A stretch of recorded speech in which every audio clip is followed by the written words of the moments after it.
আমি এখন আমার বাবার জানাজার নামাজ পড়াবো। نويت أن أؤدي لله تعالى 4 تكبيرات.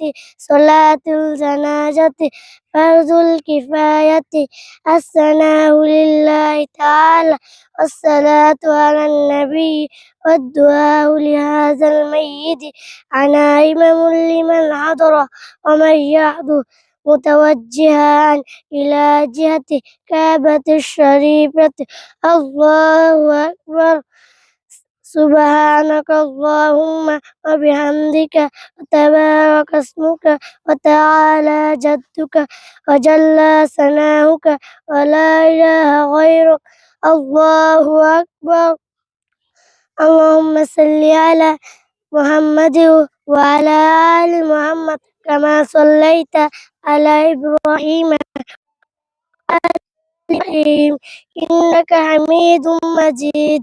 اللهم بارك على محمد وعلى آل محمد كما باركت على إبراهيم وعلى آل إبراهيم إنك حميد مجيد.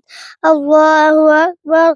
اللهم اغفر لحينا وميتنا وشاهدنا وغائبنا وصغيرنا وكبيرنا وذكرنا وأنثانا. اللهم من أحييته منا فأحيه على الإسلام ومن توفيته منا فتوفه على الإيمان. الله أكبر. السلام عليكم ورحمة الله. السلام عليكم ورحمة الله.